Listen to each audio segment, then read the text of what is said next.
Štai dokumentai parodantys, kurios Kremliaus kišenės ir kiek finansuoja informacinės bei teisinės operacijas Europoje, įskaitant Lietuvą. Pinigai ilgus metus teka iš Tėvynainių apsaugos ir teisių paramos organizacijos arba trumpai Prafondo. Įstaigai ir jos vadovams nuo 23 metų birželio taikomos vakarų sankcijos, bet milijonai rublių vis tiek randa kelią iki lietuviškų kišenių. Dalis jų gegužės 9-ąją nešė raudonus gvazdikus į kapines. Победа за Россией. Dokumentuose minima ir Rusiją aukštinanti Erika Švenčionienė.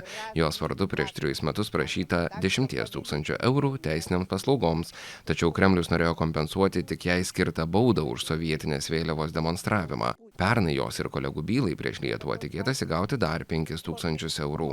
Matot, Georgijaus juostos neturiu, nors mielai turėčiau.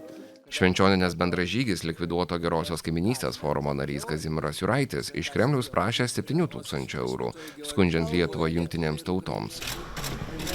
Pinigų skirta ir už šnipinėjimą kalinčiam Algirdui Paleckiui. Kelis šimtus eurų Prafondas išmokėjo Paleckio bylos dokumentų vertimui į rusų kalbą. Finansavo ir jo knygos Antrankiai minčiai leidimą rusų kalba. Kokie įtarimai?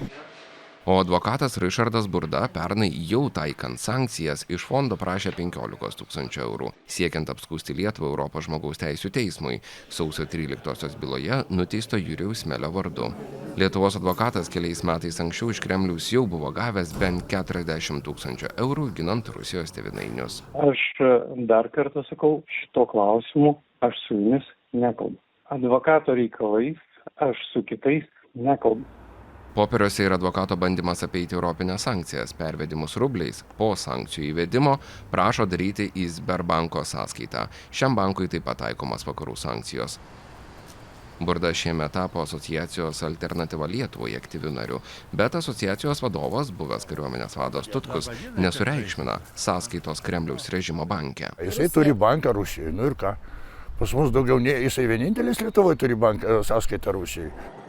23 metais iš Prafondo 15 000 eurų prašė ir kitas Lietuvos advokatas Nikolajus Vainovas, procesuose prieš Lietuvą atstovaujant Rusijos piliečiui Albertui Galinaičiui.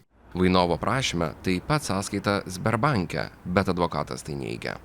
Kas man atidarys, man, sąžiningam Lietuvos Respublikos piliečiui, kas man atidarys Sberbanke sąskaitą? Apie ką jūs kalbat? Finansinių nusikaltimų tyrimo tarnybas sako, kad advokatams gali būti leidžiama priimti lėšas iš sankcionuotų asmenų, bet reikalingas FNTT leidimas. Tarnybos duomenimis minimi advokatai tokio leidimo neprašė ir šią situaciją vertina kaip galimą sankcijų pažeidimą. Lietuvoje mes taip pat turėsime pastatyti mauzolėjų Vatnikų revoliucijos vadui. Galbūt tai būsiu aš. O čia matote Stanislovą Tomą iš Lietuvos pabėgusį į Baltarusiją. Jis iš Kremliaus iš viso prašė apie 70 000 eurų. Jo susirašinėjimai su Prafondu rodo, kad 23 metų vasarą, jau taikant sankcijas, Kremliui sunkiai sekėsi pervesti 10 000 eurų į Tomo banką Panamoje. Dėl to šis prašė atsiskaityti kriptovaliutą, tačiau pinigai galiausiai įkrito į Panamos sąskaitą.